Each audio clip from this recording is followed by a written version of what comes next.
Hey everyone, welcome to Neil Talks. My name's Neil, and it's time to talk Avatar: The Last Airbender. And we kicked off season 3 last week with a lovely episode. A bit of an episode. We took most of the episode to describe the new chessboard. Here's where all the moving pieces are. Here's what has to happen next. Here's what the grand plan for the season is. And now it feels like we can start the plot of season 3 with this episode, because at the end of last episode, Aang, who fled the ship deciding he had to face the Fire Lord alone, realized that was impossible and he needed the Aang gang around him. They found him, and they've gone their separate ways from Sokka and Katara's father, who will remain with this Fire Nation ship until the solar eclipse. And the Aang gang's back together. We need to find a firebending trainer for Aang.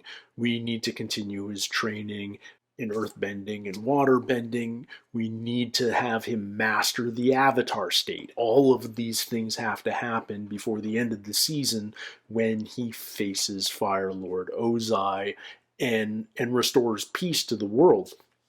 So yeah, no big deal. This episode 2, is called The Headband. And last episode, Sokka in particular was urging Aang to cover up his forehead arrow.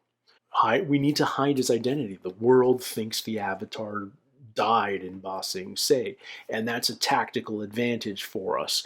We need to preserve that illusion as long as possible, keep that element of surprise that can become really handy when we finally do strike back against the Fire Nation.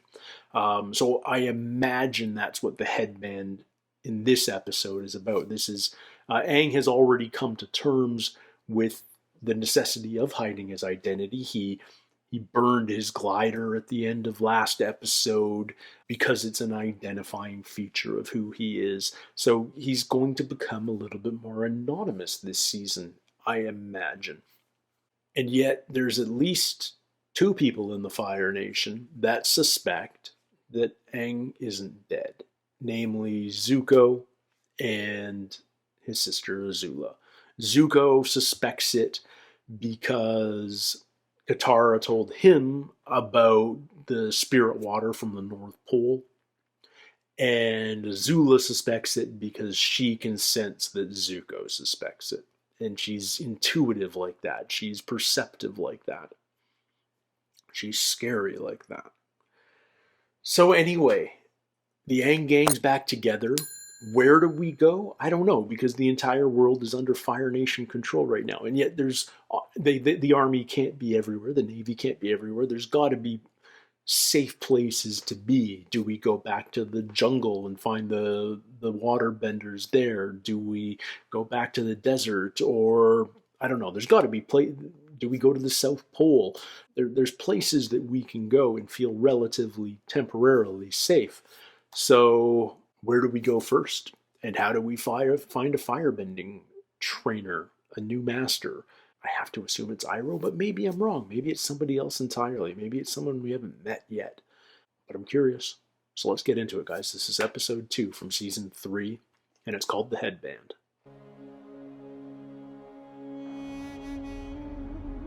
Oh, Fire Nation capital, I assume. Didn't know what it looked like.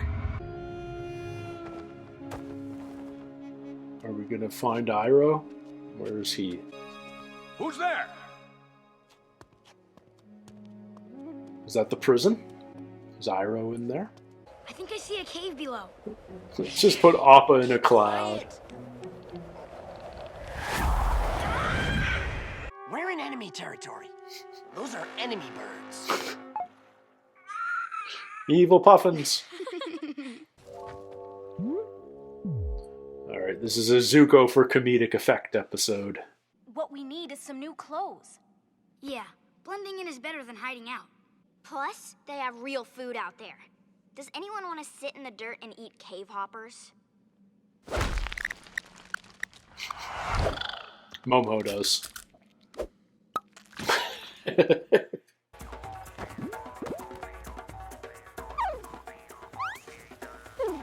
No. Alright.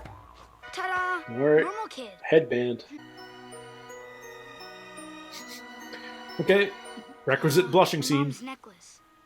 Oh yeah. Another. Oh, necklace. Crown. Headband. Headband. Well, everyone just follow my lead and stay cool. Or, as they say in the Fire Nation, stay flamin'. Stay flaming. Greetings, my good hotman. It's over. We caught you. Who, me? Next time you play hooky, you might want to take off your school uniform. Ah! Off to school. You're not from the Fire Nation. Clearly, you're from the colonies. Yeah. In the homeland, we bow to our elders. Okay. And we don't wear head coverings indoors. I have a scar.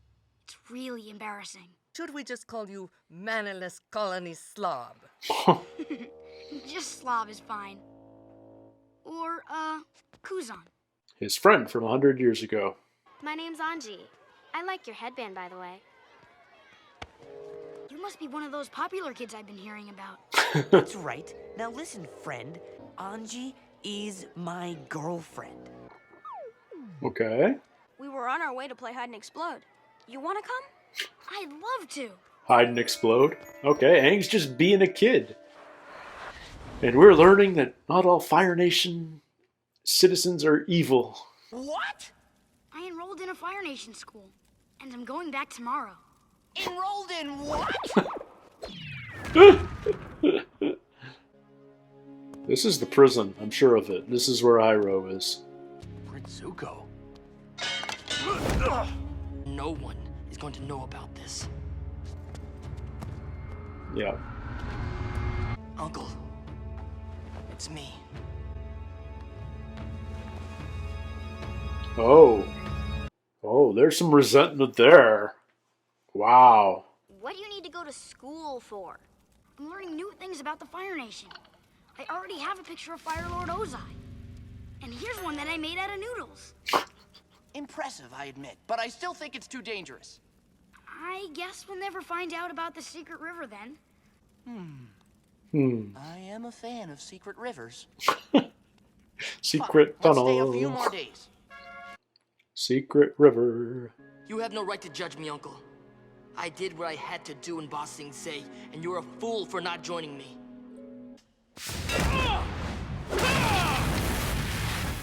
You're a crazy old man! You're crazy! And if you weren't in jail, you'd be sleeping in a gutter! Methinks he doth protest too much. Question 1. What year did Fire Lord Sozin battle the Air Nation Army? Kuzan? Is that a trick question? The air nomads didn't have a formal military. Sozin defeated them by ambush. I don't know how you could possibly know more than our national history book. Unless you were there 100 years ago. Kuzan? That hullabaloo going on with your feet. I was just dancing. You do dances here in the homeland, right? Not really, no. Dancing is not conducive to a proper learning Oh, environment. it's Footloose. Young people must have rigid discipline and order. I really liked that crazy dance you were doing. Thanks, Anji. I can show it to you again if you'd like. What'd you say, colony trash? Nobody shows my Anji anything, especially movements.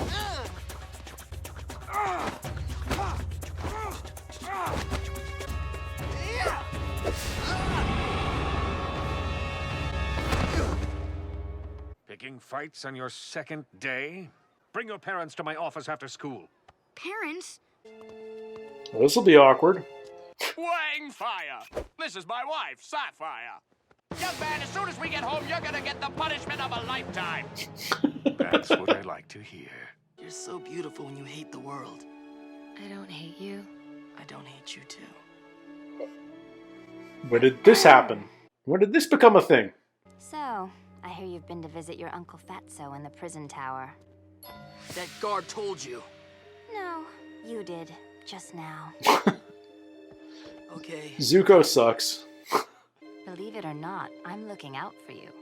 If people find out you've been to see Uncle, they'll think you're plotting with him. No more school for you, young man. I'm not ready to leave. I'm having fun for once. Just being a normal kid. You don't know what it's like, Sokka. You get to be normal all the time. Ha!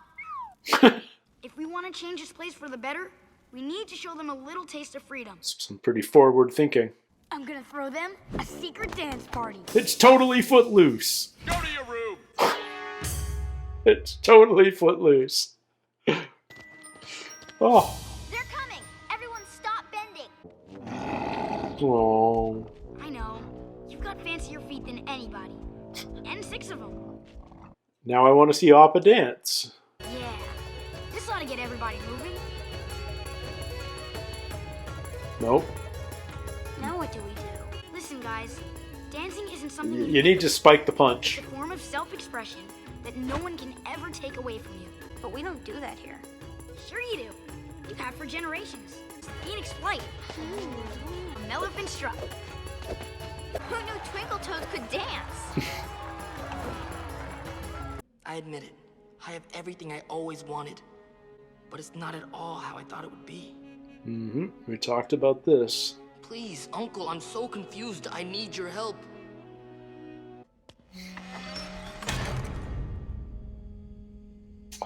Man. Jeez.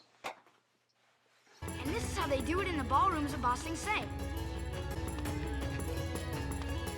Wow, they look pretty good together. If that's what you like. Okay, so where's the bully? Is he coming? Is he here? Go with that. Everybody freestyle.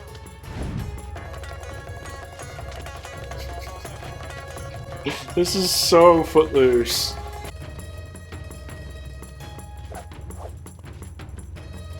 I'm worried the headband's gonna come off now. Everyone's watching. Otherwise, why is it the title? You and me right now.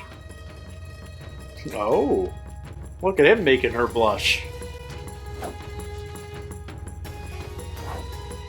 Oh, it's almost capoeira.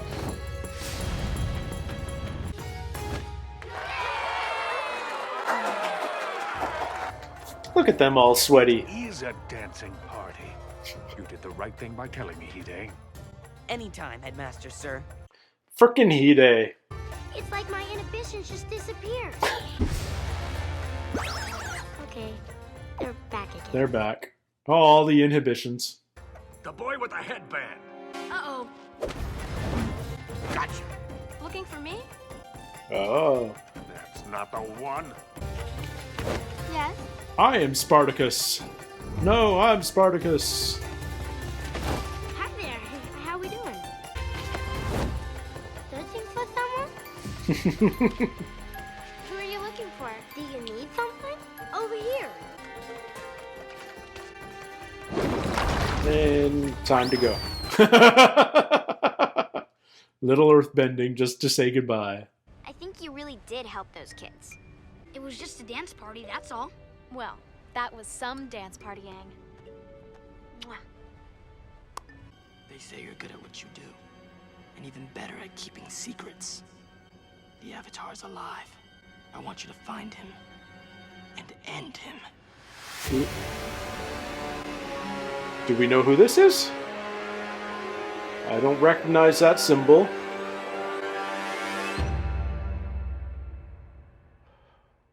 Huh.